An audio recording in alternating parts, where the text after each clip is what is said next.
মুসলমানদের মহিলাদের উপরে খুব দরদ হয়। আচ্ছা মহিলারা শুনছেন না শুনেন নাই? শুনছেন না শুনেন নাই? যেই সব মুসলিম মহিলারা আমার বক্তৃতা শুনছেন তাদেরকে একটা পয়েন্ট শিখিয়ে দিয়ে যাচ্ছি। বোন, আপনারা কালকে সকাল বেলাতে মুখটাকে খুব সুন্দর করে পর্দার সহিত সোশ্যাল মিডিয়াতে যাবেন আর বলবেন যে আমাদের জন্য তো আমাদের প্রধানমন্ত্রীর মাঝে মাঝে মায়া কান্না হয়। হয় কি হয় না? বললো মুসলিম মহিলাদের সম্মান দিতে হবে। তো কি সম্মান দিতে হবে? বলে মুসলিম মহিলারা মুসলিম মহিলাদেরকে কথায় কথায় তালাক দেওয়া হয়, মোবাইলে তালাক দেওয়া হয়, হোয়াটসঅ্যাপে তালাক দেওয়া হয়, ফেসবুকে তালাক দেওয়া হয়, টিকটকে তালাক দেওয়া হয়। বলে সার্ভে করো তো কারা বেশি তালাক দিয়েছে। সার্ভে করার পর দেখা গেছে যেই জাতিটা সব থেকে কম তালাক দিয়েছে তারা মুসলমান। নারে তাকবীর। মানে আল্লাহর ভুল একজনা খুঁজতে বেরিয়েছে, বুঝেছেন? যেতে যেতে যেতে আল্লাহর ভুল আর খুঁজে পাচ্ছে না। একটা বড় বট গাছের তলাতে দাঁড়িয়েছে, ওপর দিকে দেখেছে, বলে এত মোটা বট গাছ আর এত ছোট্ট ফল, এই তো আল্লাহর ভুল। আল্লাহর একটা আমি ভুল পেয়ে গেছি। খুব মনের আনন্দে বেচারি লাফাতে আছে। এমত অবস্থায় চোখটা একটু লেগে এসছে, হালকা হাওয়া এসছে, ওপর থেকে ধপ করে একটা বট ফল তার নাকের উপরে পড়ে গেছে। লাফিয়ে উঠে বলেছে আল্লাহ আস্তাগফিরুল্লাহ। আল্লাহ, আমি যেমন বলেছিলাম কুমড়ো গাছ লতা পাতা বাহান ছাড়া চলতে পারে না, এত বড় কুমড়ো আর এত বড় বট গাছে তুমি এইটুকু ফল দিয়েছো, তোমার এটা বিরাট ভুল। আল্লাহ, তুমি যদি গাছের আকারে আজকে এত বড় একটা বট ফল দিতে তাহলে আমি মাটির সঙ্গে মিশে যেতাম। তো তোমার ভুল হয়নি আল্লাহ, আমার ভুল হয়েছে। আমাদের সম্মানীয় মিস্টার গভর্নমেন্ট মুসলমানদের ভুল খুঁজতে বেরিয়েছে, কিন্তু যত জায়গায় মুসলমানদের ভুলের জায়গাতে হাত দিয়েছে সব জায়গাতেই মুসলমানরা জিতে নিয়েছে। নারে তাকবীর। আমি বোনদেরকে পয়েন্ট শিখিয়ে দিয়ে যাচ্ছি। বলবেন হ্যাঁ মুসলিম বোনদেরকে আপনি সম্মান দেওয়ার জন্য 3 তালাকের উপরে আপনি বিল আনলেন পার্লামেন্টে, কিন্তু একজন মহিলার জন্য আমাদেরও মন কাঁদে। নাম তার যশোদাবেন মোদিভাই প্যাটেল।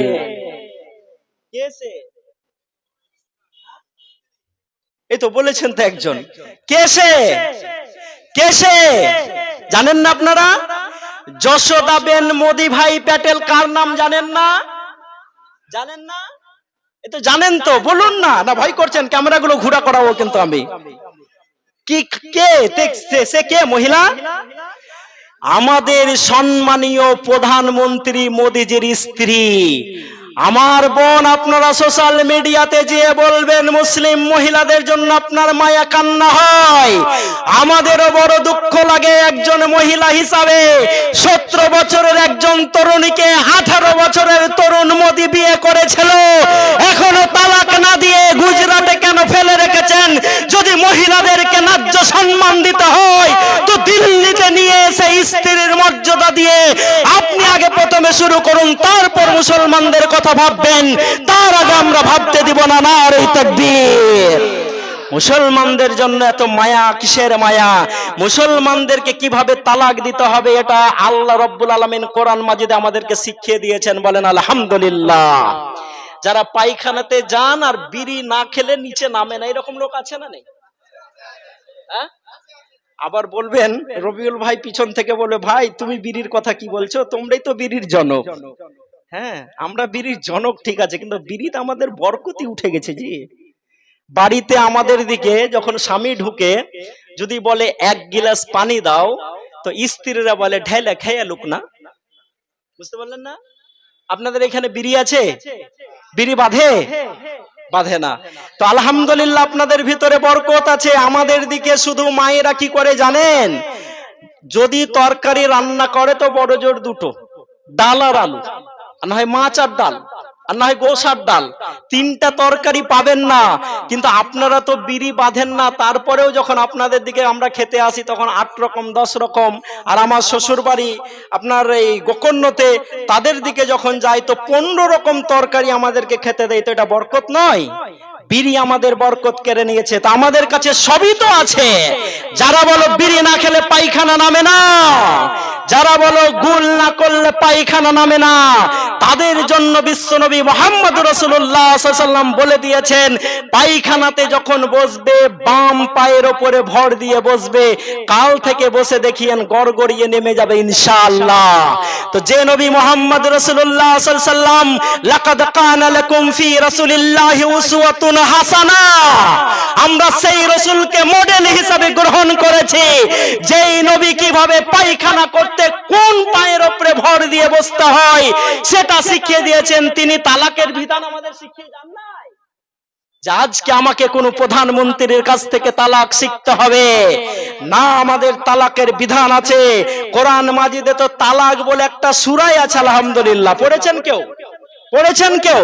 পড়েছেন? পড়ে নেবেন, বাংলাতেও মিনিং বেরিয়ে গেছে, পড়ে নেবেন।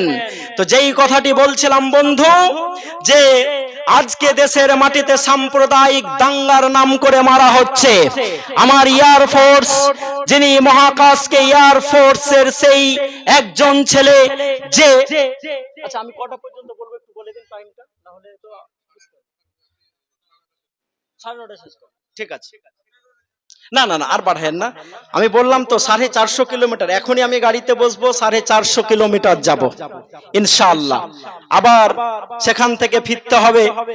আর আমি মনে হয় এখানেও আসছি না, এখানে আপনাদের এখানে তো আরেকটা জালসা, আমি সেই প্রথমে এসেছিলাম, কি নাম, বিল বাড়িতেও তো আসছি মনে হয়, আছে গো আমার নাম আছে, আলহামদুলিল্লাহ। সেদিনও নতুন তথ্য দেখি আপনাদেরকে আলোচনা করবো। আসলে কি জানেন, সভাপতি যেটা দিয়েছেন এটা মানুন না, হয়তো আধ ঘন্টা ওনার কোনো কাজও থাকতে পারে। হ্যাঁ আচ্ছা ঠিক আছে, আমি দেখছি। তো বিল বাড়িতেও আসবো ইনশাআল্লাহ। আছে নাম আছে আমার? হ্যাঁ ঠিক আছে, একটু কথা বলে নি। এটা 10টা করলে পারে ওটাতে কতক্ষণ ধৈর্য ধরে এটা ভাবতে হবে, তো ওটার জন্য তো ভাবতে হবে। ওনাকেও সম্মান দিতে হবে, বাইরে থেকে এসেছেন। সম্মান না, কিন্তু এরাই দেখা যাবে 10টার পরে উঠতে লেগেছে, তখন সবটাই পণ্ড হয়ে যাবে। যেভাবে টাইমটা ভাগ করা হয়েছে, আমরা আধ ঘন্টা লেটে চলছি। অতএব যে সিদ্ধান্তটা আছে ওখান থেকে পাল্টালে পারে আপনারাই উঠে পালিয়ে যাবেন, আমাদের সমস্যা নাই, কিন্তু এই শ্রোতা সবাই সঙ্গ দেবে, এতে আবার সন্দেহ আছে। না, মুমতাজুল ভাই আছেন, অনেক বড় বক্তা, ইনশাআল্লাহ থাকবে।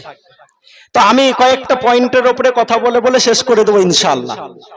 তো কি কথাটি বলছিলাম, যে আসলে আমার কেন এত মনে থাকে না জানেন, আমি তো আর অন্যান্য বক্তার মতো প্রফেশনাল বক্তা নই।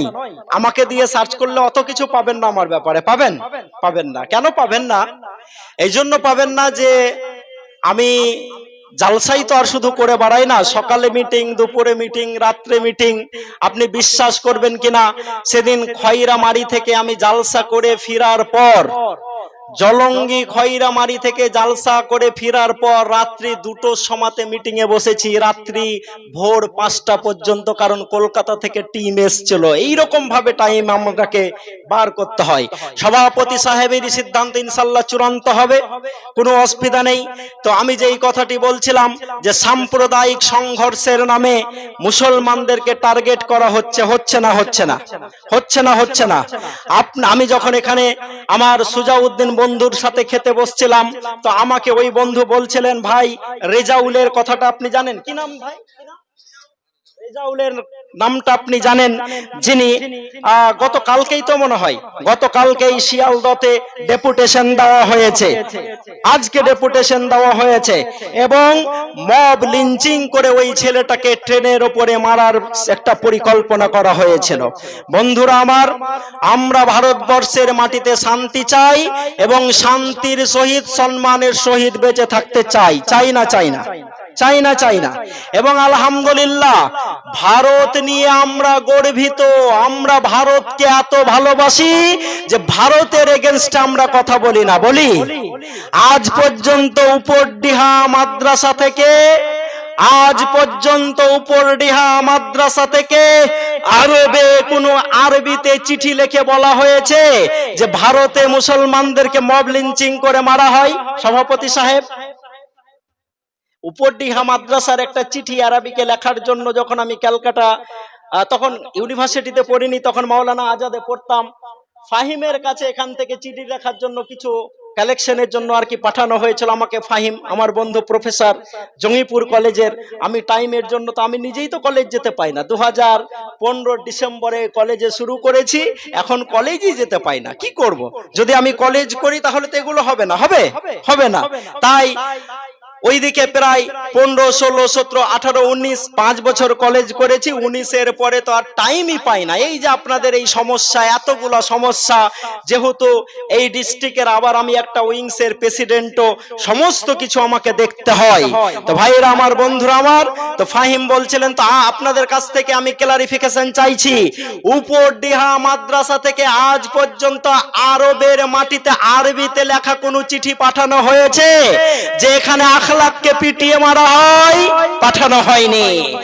আজ পর্যন্ত বলা হয়েছে ওরে বেলালকে যারা মেরেছিল উমাইয়া, তাকে আমরা দেখিনি, কিন্তু দিল্লির মাটিতে একজন হাফেজকে কুত্তার দলেরা যখন পিটিয়ে পিটিয়ে মারছিল, আর আমার হাফিজ সাহেব আঙুলটা নাড়িয়ে নাড়িয়ে বলছিলেন আহাদ আহাদ আহাদ।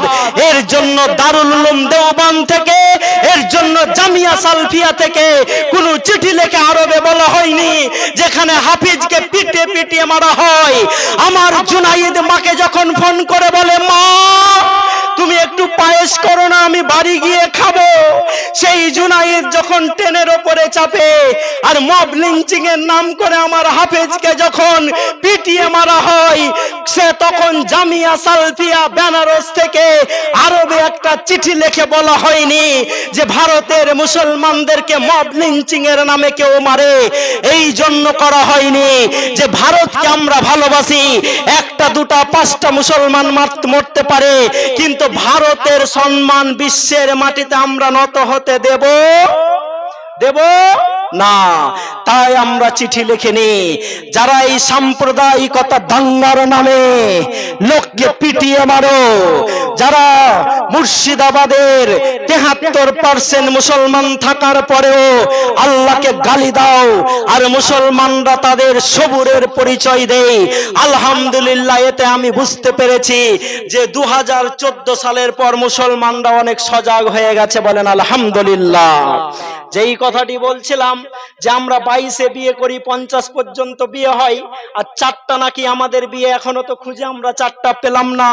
তারা নাকি বাড়তে বাড়তে বাড়তে 14 থেকে 15, 15 থেকে 16, 16 থেকে 14, 14 থেকে 13, 13 থেকে 14, 14 থেকে 16, ফের ঘুরে চলে আসছে 16 থেকে 15, বাড়ছেই না। আজ যারা 40 বছরে বিয়ে করে, 5 বছর হানিমুন, তারপরে 45-এ যে একটা হয়, 45-এর পর তাদের আর হালে জল পাই না, তারাই নাকি বাড়তে বাড়তে এত বেড়ে যায়। তার মানেটা হচ্ছে এই যে একটা চক্রান্ত করে মুসলমানরা যাতে তাদের সঠিক কি তাদাত আছে এটা জানতে না পারে, তার একটা চক্রান্ত করা হয়েছে। কিন্তু মনে রাখবেন, আমরা কোয়ান্টিটির উপরে জোর দিই না, আমরা কোয়ালিটির উপরে জোর দিই। 313 জন দিয়ে যদি আল্লাহ বদরের প্রান্তে মুসলমানকে জিতাতে পারে, বর্তমানে 200 কোটি মুসলমান দিয়ে গোটা পৃথিবীতে মুসলমানকে আল্লাহ জয় করতে পারে না? পারে না। আমি সব জায়গায় বলেছি, আজকেও বলে যাচ্ছি, সাউসটা বাড়িয়ে নেবেন। আর মাত্র 25 বছর পর, কথাটা আমার নয়, যদি আমার হতো তাহলে আমি নেমে অ্যারেস্ট হয়ে যেতাম। কথাটা আমার নয়, যারা বিশ্ব নিয়ে আলোচনা করে, সমাজ নিয়ে আলোচনা করে, তারা বলছেন আগামী 25 বছর পর 2050 সাল হতে হতে পৃথিবীর মাটিতে যেই ধর্মটা সব থেকে শক্তিশালী হিসাবে আত্মপ্রকাশ করবে সেটা হচ্ছে ইসলাম। নারে তাকবীর। তো কই, আমরাকে তো গাজাতে মেরে দেওয়া হয়েছে 70,000, আমার 15 লাখ ইরাকে শেষ করা হয়েছে, আমার আফগানিস্তানকে তছনছ করা হয়েছিল, আমার সিরিয়াকে শেষ করে দেওয়া হয়েছিল, চেচনিয়া জলে, বসনিয়া জলে, তারপরেও কেন মুসলমানরা এত বাড়ে ভাববেন না?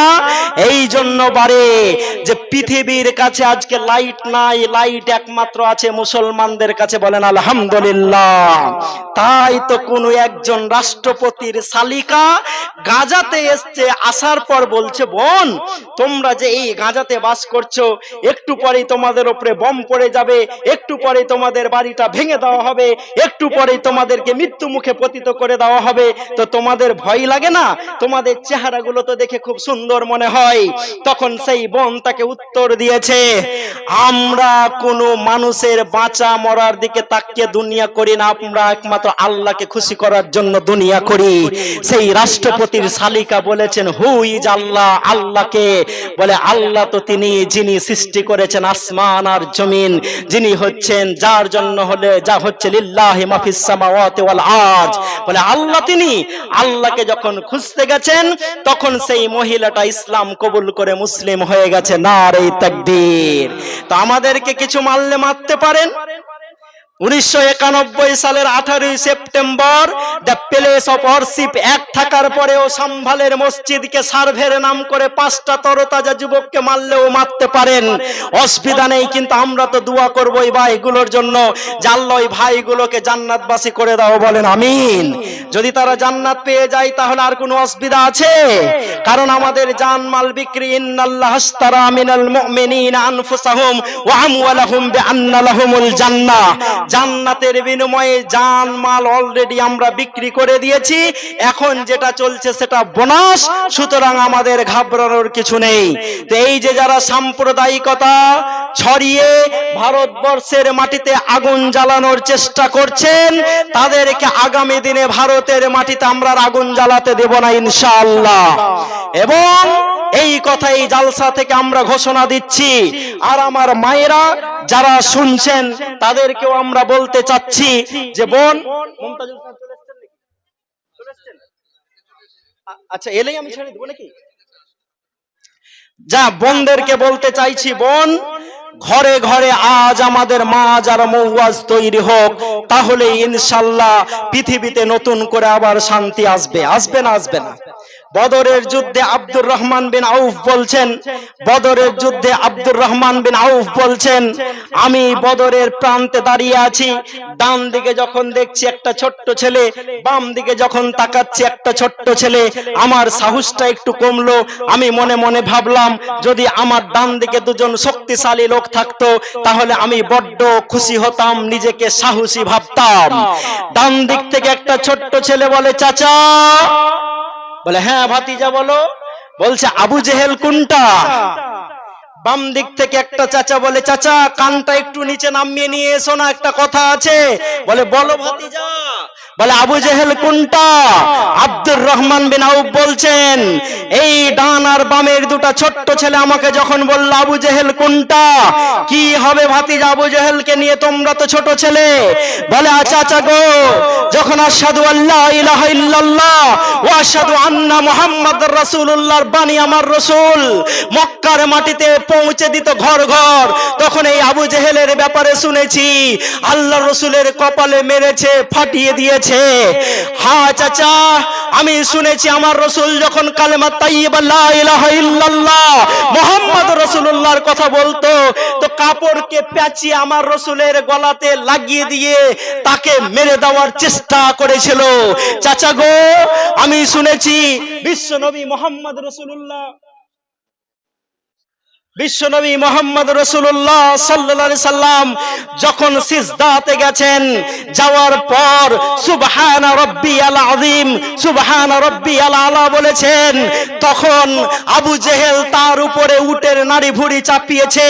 আপনি দেখিয়ে দেন না আবু জেহেল কোনটা? আব্দুর রহমান বিন আউফ বলছেন, আমি যখন ওই দূর দিকে তাকিয়ে বলে দিলাম, ঘোড়ার উপরে চেপে যেই লোকটা পাইচারি করছে ওটাই আবু জেহেল। দুইটা ছেলে সঙ্গে সঙ্গে দৌড়ে গিয়ে আবু জেহেলকে ধরাশায়ী করে দিয়েছে। আলহামদুলিল্লাহ। আমার মা সেই ছোট বাচ্চাগুলোর ঘটনা শুনি আপনি বলবেন, বেটা সাহেল আর সুহাইল হয়ে যাও, হযরত আলী হয়ে যাও, মাজার মুওয়াজ হয়ে যাও, ইনশাআল্লাহ পৃথিবীর মাটিতে শান্তি কায়েম তোমরাই করতে পারবে। কারণ ইউনাইটেড নেশন দিয়ে পৃথিবীতে শান্তি কায়েম হয়নি, হয়েছে? হয়েছে ওয়াইদাল মাউদাতু সুইলাত বিআইয়ি যামবিন কুতিলাত, জ্যান্ত পুঁতে দেওয়া মেয়েগুলোকে যখন জিজ্ঞেস করা হবে, বলো তো কি জন্য তোমাদেরকে হত্যা করা হয়েছিল?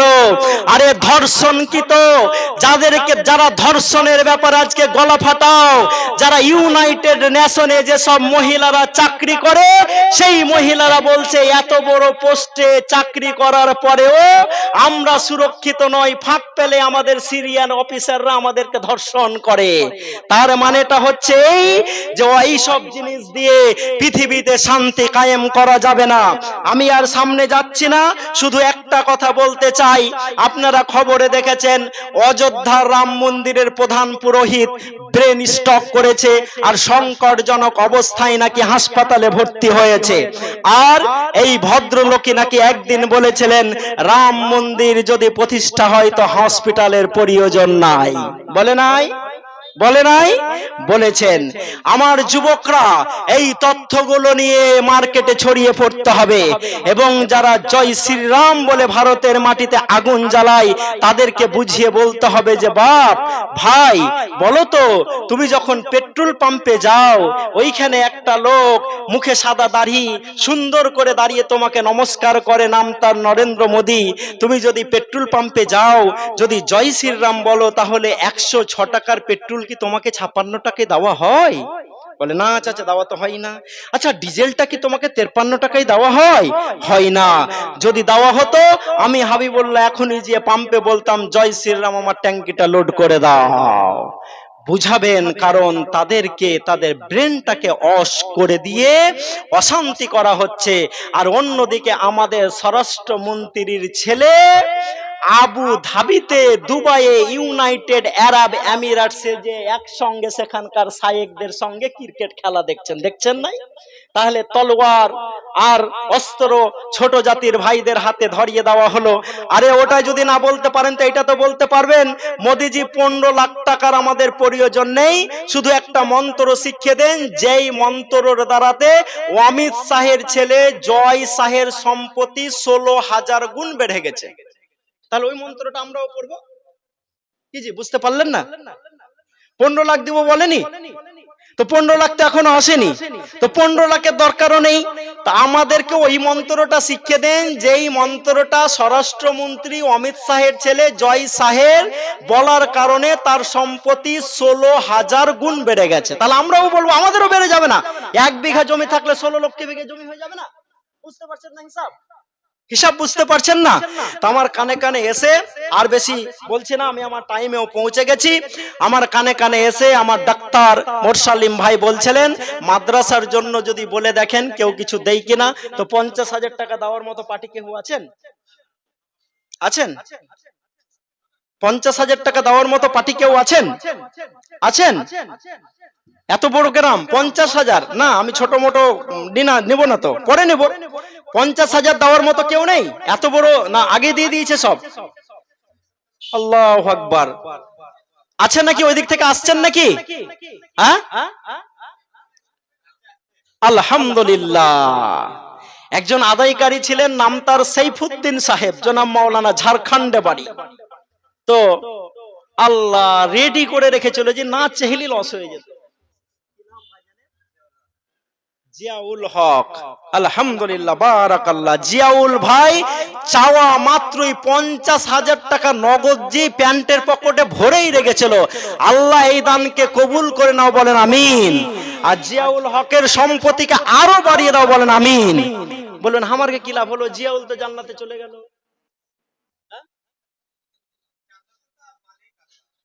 না, মজার কথা শোনাবো, শুনবেন? খালি এটাই মনে রাখিয়ে এত লাভ হয়ে যাবে। অলরেডি ফেরেশতারা রিপোর্ট করে দিয়েছে আল্লাহকে, বলছে আচ্ছা উপর দিহার লোকগুলো কি বলছিল? বলছে জিয়াউলকে জান্নাত দেওয়ার জন্য বলছিল।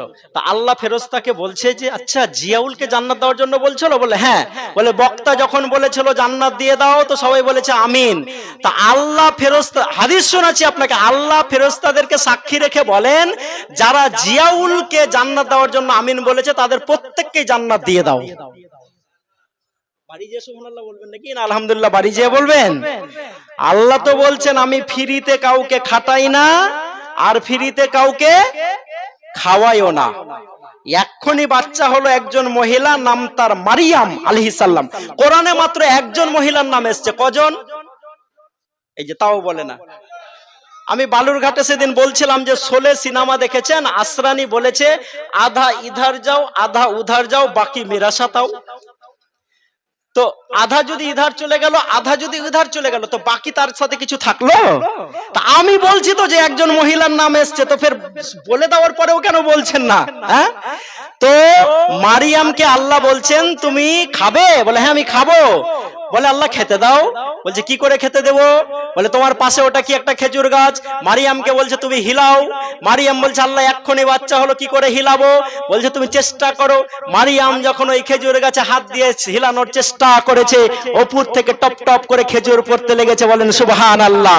তো আল্লাহ ফ্রিতে খাটাই না। তো জিয়াউল ভাই 50 দিয়েছেন, আর কেউ দিবেন? আর একজন এক হাতে ধরিলে হ্যান্ডেল টলমল করে, দুই হাতে ধরিলে স্ত্রীতে রহে। আর কেউ দিবেন?